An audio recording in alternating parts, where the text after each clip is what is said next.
이번 주 어떤 청년하고 이제 대화를 하는데요. 이런 질문을 받았습니다. 목사님, 매주 설교하는 것이 쉽지 않죠라는 질문이었어요. 그래, 쉽지 않다. 그 중에서 뭐가 제일 힘드십니까라고 물어봅니다. 그래서 너는 뭐가 제일 힘들어 보이니?라고 제가 물어보니까 이 본문을 정하는 게 참 힘들 것 같다라고 이야기하는 거예요. 과연 어떤 기준으로 말씀을 정하고 있는지 매주 이게 힘들지 않습니까?라고 물어봅니다. 그래서 제가 이야기했죠. 맞다, 그게 힘들다. 그래서 나는 지금 성경 한 권을 정해서 쭉 나가고 있다.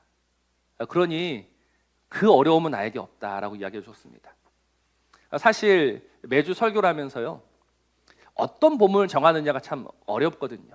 힘들거든요. 근데 우리는 지금 요한복음 보고 그 다음에 뭐 봤습니까? 안 봤어요? 요한복음 보고 그 다음 뭐 봤죠? 창세기 보고 그 다음 지금 뭐 보고 있습니까? 사무엘상을 보고 있습니다. 그러니 이 본문 정하는 어려움은 없어요.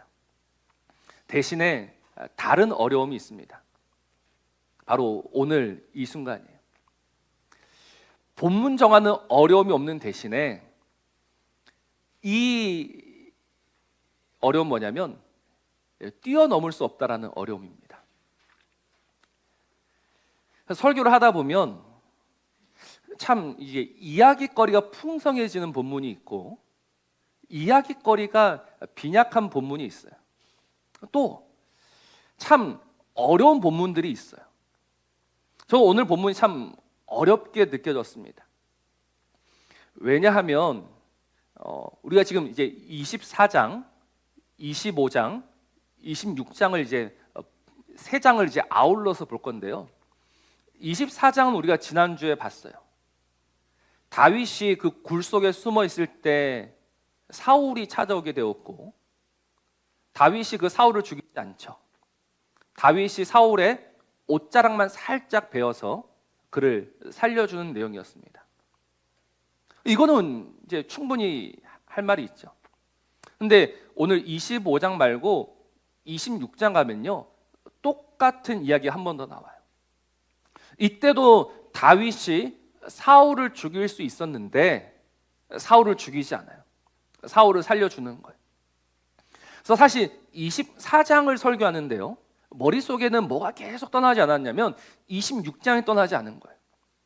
내가 24장을 설교하고 나서 이제 26장도 설교를 해야 되는데 과연 무슨 이야기를 해야 될까?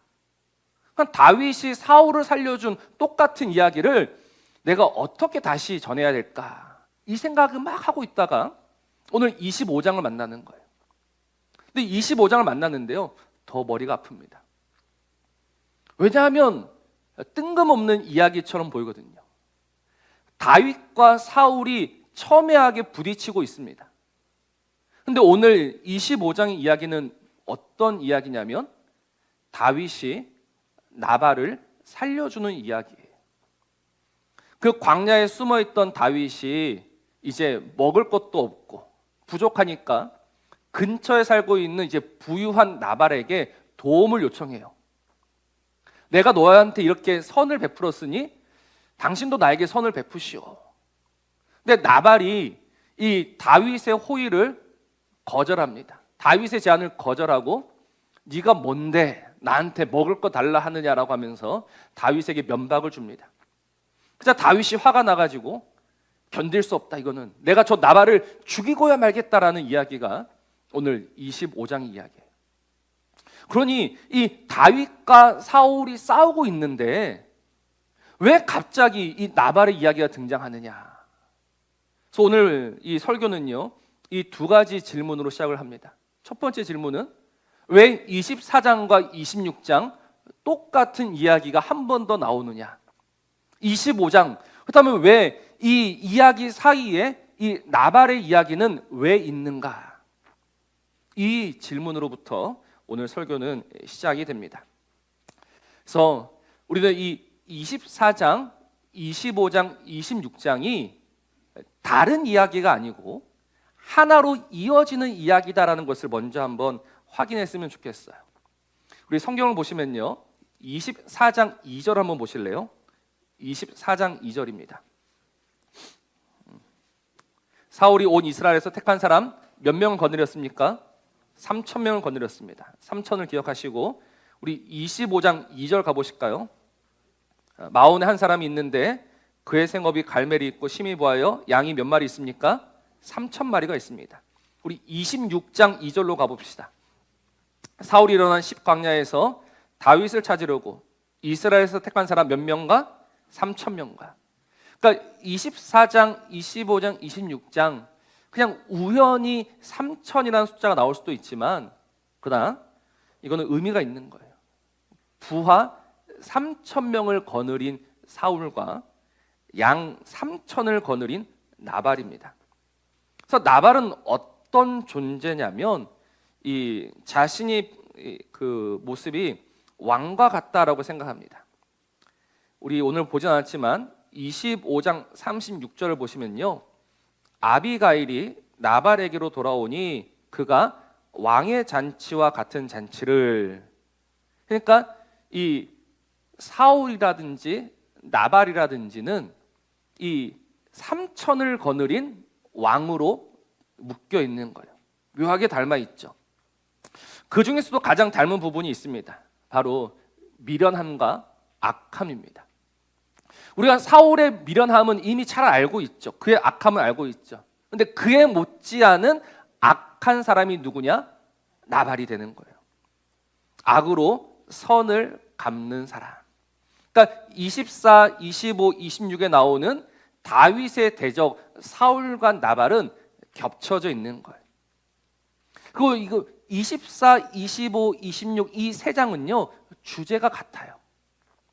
전부 다 피를 흘릴 수 있다였습니다. 다윗이 사울의 피를 흘릴 수 있었고요, 다윗이 나발의 피를 흘릴 수 있었고요, 26장도 다윗이 사울의 피를 흘릴 수 있다. 얼마든지 다윗이 그들을 죽일 수 있었다라는 이야기가 세 장 모두에 나옵니다. 그리고 이게 가장 중요한 건데요, 이 세 장의 결론도 똑같아요. 24장 20절을 보면 나라가 견고히 서게 될 것이다. 25장 28절은 여호와께서 든든한 집을 세우실 것이다. 26장 25절을 보면 반드시 승리를 주실 것이다. 나라가 견고히 세워지고 하나님이 든든한 집을 세우시며 반드시 승리를 주신다. 이게 24장, 25장, 26장의 결론입니다. 그러니 이 세 장은요 같은 이야기가 반복되고 있는 거예요. 분명히 같은 이야기가 반복이 되고 있어요. 그러니까 25장이 뜬금없는 이야기가 아니다라는 것이죠. 근데 이 세 이야기가 반복되는 건 알겠는데 그럼 목사님 굳이 25장이 꼭 있어야만 합니까? 라고 물어볼 수도 있어요. 다윗이 사울을 얼마든지 살려줄 수 있잖아요. 그러니까 사실 25장이 없어도 될 것 같은 느낌이 들어요. 근데 우리가 만일 25장이 없다라고 생각해 봅시다. 오늘 이 이야기가 없어요. 그러면 24장의 결론은 뭐였냐면 다윗이 사울을 살려줬어요. 그자 사울이 뭐합니까? 맹세해요. 나는 다시는 너를 쫓아다니지 않을 것이고 너를 죽이지 않겠다. 사울이 맹세했습니다. 근데 26장에 딱 들어오니까 사울이 뭘 깨트립니까? 자신의 맹세를 깨트려요. 자신의 그 약속을 깨트리고 다시 다윗을 죽이러 옵니다. 다윗이 이때 무슨 생각을 했을 것 같습니까? 분명 얼마 전에 맹세하면서 눈물 흘리면서 내가 다시는 너를 죽이지 않을 거야 라고 했던 그 약속을 다윗이 들었지 않습니까? 근데 사울이 이제 자기를 또 죽이러 오는 거예요. 다윗이 무슨 생각을 했을까요?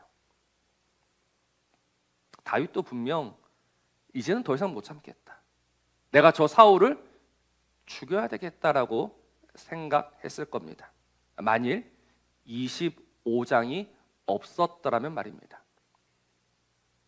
왜냐하면 25장을 통해서 다윗이 배운 게 있어요.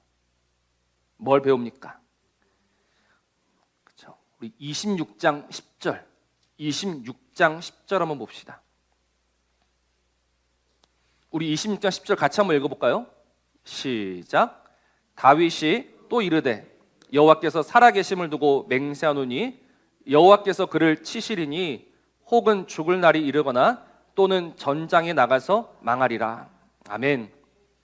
하나님이 사울을 치실 것이다 라는 이거를 24장에서 배운 게 아니고요, 25장에서 배우고 있는 거예요.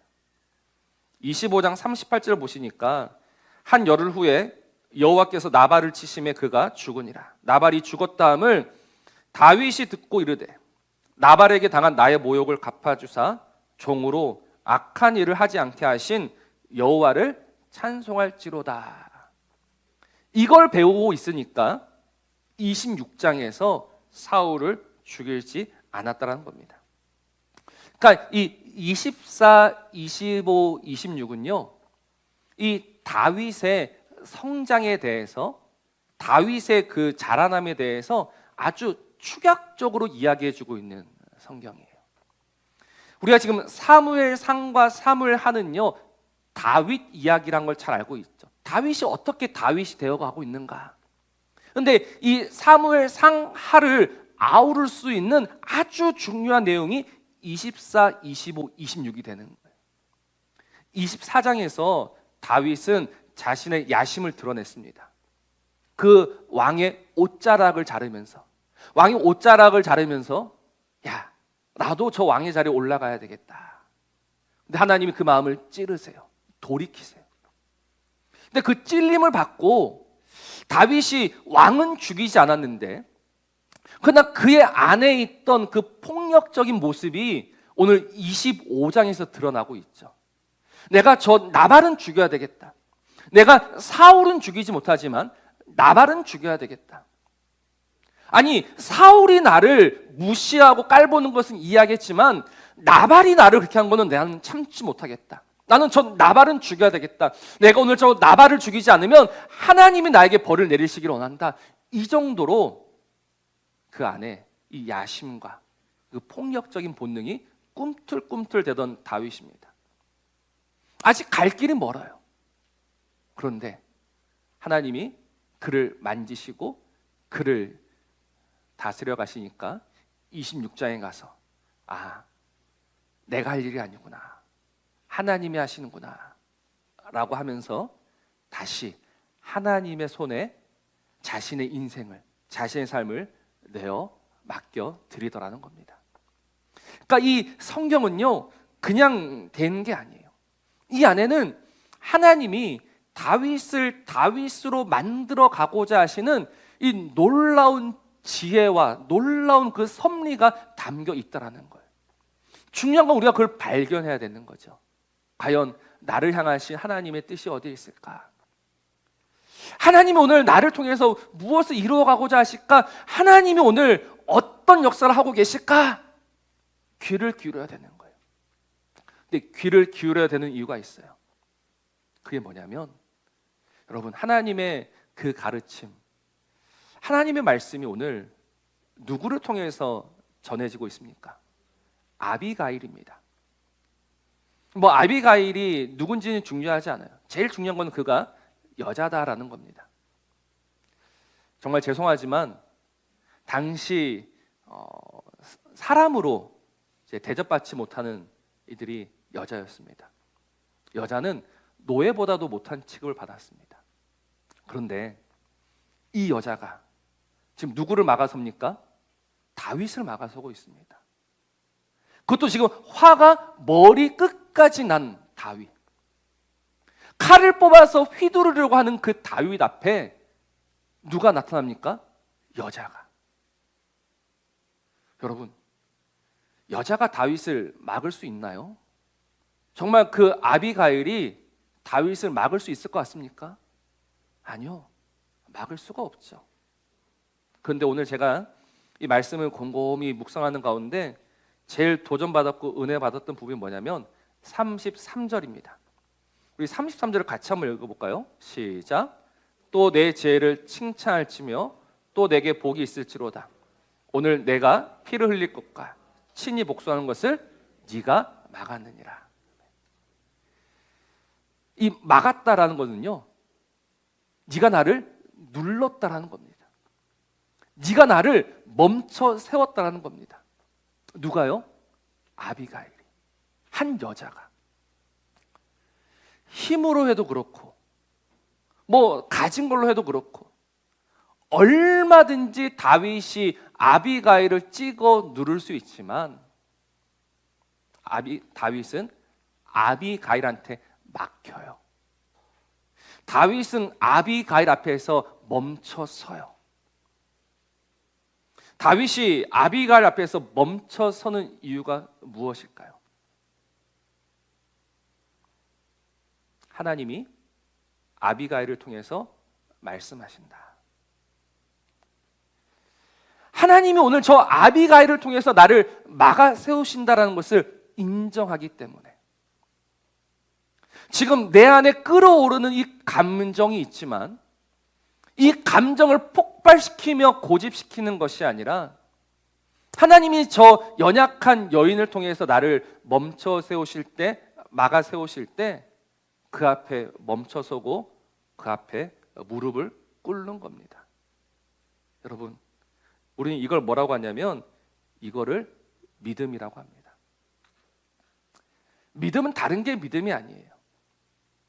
오늘 나에게 들려진 말씀 앞에, 오늘 내 마음속에 임한 이 하나님의 말씀 앞에 우리가 무릎 꿇을 수 있는가? 사람은 감정의 동물입니다. 이 감정의 동물이라는 것이 어떤 의미냐면 이 믿음 위에 감정이 있을 때가 많습니다. 우리가 언제나 이 믿음이 제일 위에 있을 것 같은데 그렇지 않아요. 믿음 위에 감정이 올라갈 때가요 훨씬 더 많아요. 어떤 분하고 이야기를 하면서 이런 이야기를 종종 듣습니다. 목사님 말씀이 다 맞습니다. 목사님 말씀이 맞다는 것은 인정해요. 그런데 따라가고 싶지가 않아요. 마음이 내키지 않아요 라는 이야기를 듣습니다. 목사님, 그 말씀이 진리라는 건 알겠어요. 그런데 마음이 내키지가 않아요 라고 이야기하는 거예요. 분명한 거는 여러분, 내가 들은 말씀이, 내가 받은 말씀이 진리라면 진리 앞에 무릎 꿇어야 되는 거예요. 사람 앞에 무릎 꿇는 게 아니에요. 오늘 다윗이 아비가일 앞에 무릎 꿇은 게 아니에요. 다윗이 한 여인 앞에 무릎 꿇은 게 아니라고요.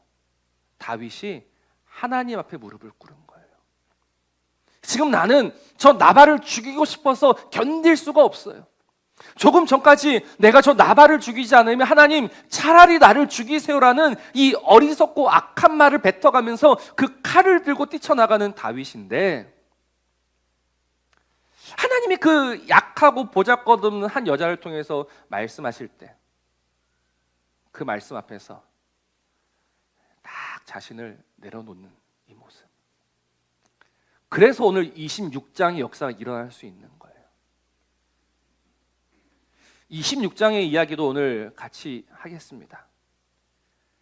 이 사울이 다윗을 잡으러 왔어요.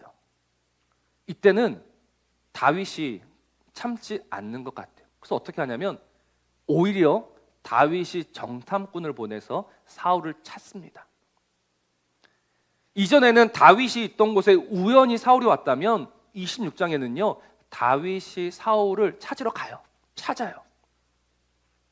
그러면서 이제 아비새라는 자신의 부하를 데리고 가는데, 여러분 이 아비새가 참 지혜로운 사람입니다.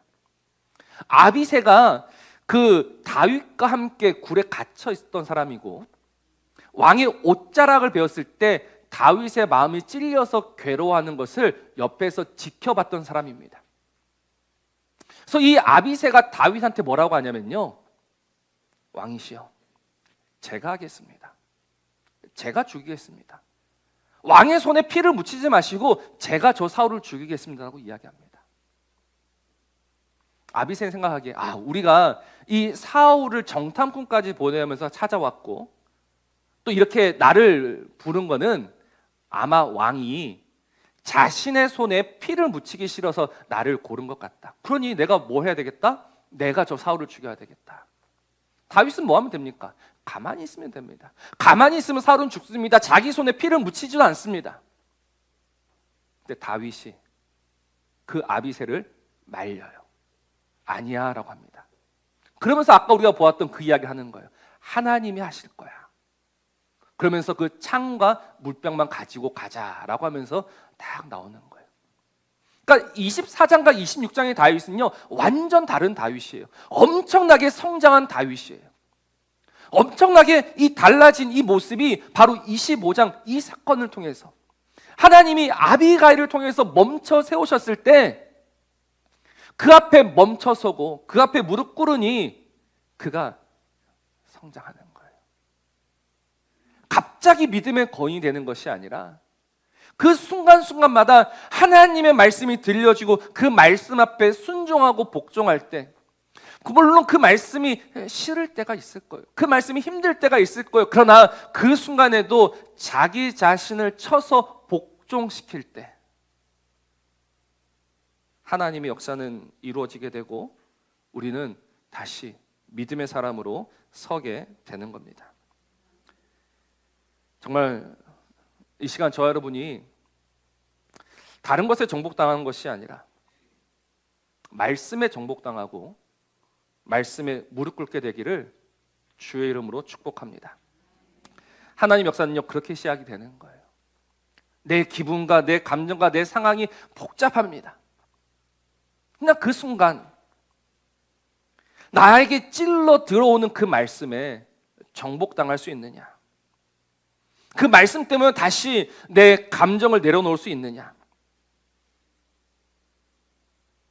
다윗이 그냥 다윗 되는 것이 아니고 성도가 그냥 성도 되는 것이 아닙니다.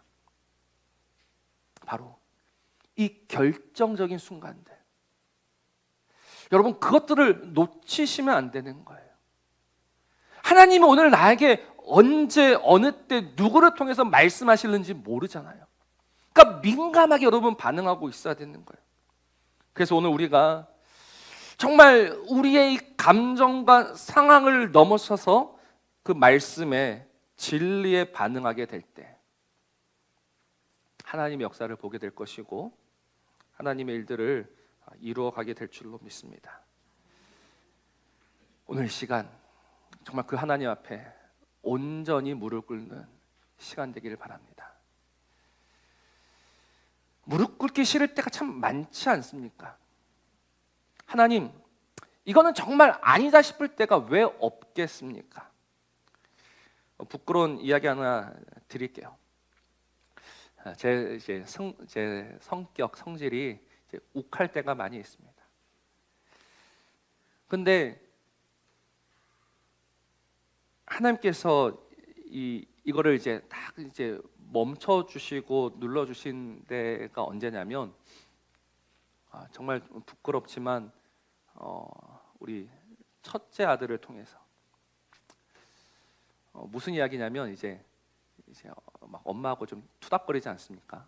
그러면 감정이 올라와요. 감정이 올라오면 목소리도 커져요. 그런데 언제부턴가 그 아들이 뭐 하고 있냐면 멍하니 그 먼 산을 바라보고 있어요. 멍하니 먼 산을 바라보고 있어요. 옛날에는 뭐 저를 말리든지 엄마를 말리든지 했었는데 이제 가만히 멍하니 그냥 바라보고 있어요. 아무 말도 안 해요. 근데 아무 말도 안 하는데 그게 저한테는 엄청나게 큰 음성은 들리는 거예요. 이걸 알아요. 이거 아는데 옆에서는 계속 이 감정이 올라옵니다. 무시해라. 그거 무시하고 네 기분대로, 네 감정대로 해라. 여러분, 우리의 기분과 우리의 감정대로 행하면요, 망하는 것밖에 남지 않습니다. 저는 그게 하나님이 저한테 주시는 음성이고 말씀이라고 생각합니다. 멈춰라, 멈춰라.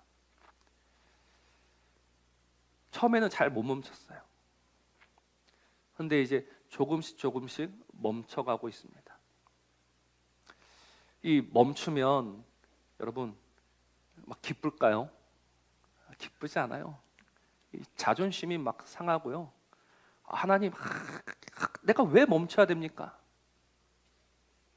근데 그게 멈추는 게 그게 믿음이다라고 말씀하신 분이 하나님이신 거예요. 여러분, 우리의 기분과 우리의 감정으로 하나님 앞에 서면 안 됩니다. 그거는 망하는 지름길이에요. 우리가 정말 하나님을 믿는다면, 우리가 정말 그 하나님을 나의 하나님, 나의 주로 믿는다면 우리는 그 시간, 그 자리가 어떤 자리, 어떤 시간이든지 멈출 수 있어야 돼요. 그래야지만 잘할 수 있는 거예요. 참 이 부족한 목사를 만나셔서 죄송하지만 저 여러분들이 함께 이 믿음 안에서 자라갔으면 좋겠습니다. 그래서 하나님이 오늘 우리를 보시면서 그래, 참 잘하고 있다, 잘아가고 있다, 조금만 더 힘을 내자라고 우리를 격려해 주실 때 그 격려 받으면서 이 믿음의 사람으로 또 믿음의 거인으로 자라나는 저와 여러분 되시기를 주의 이름은 축복합니다. 그래서 우리 오늘 함께 고백할 찬양이요, 내 마음의 한 자리라는 찬양입니다. 내 마음의 한 자리, 내 마음의 그 작은 한 자리까지 우리는 내어드려야 됩니다. 오늘 그 자리를 빼앗지 마시고요, 오늘 그 자리를 다시금 나의 주 하나님께 내어드리면서 그렇게 믿음으로 서가는 시간 되기를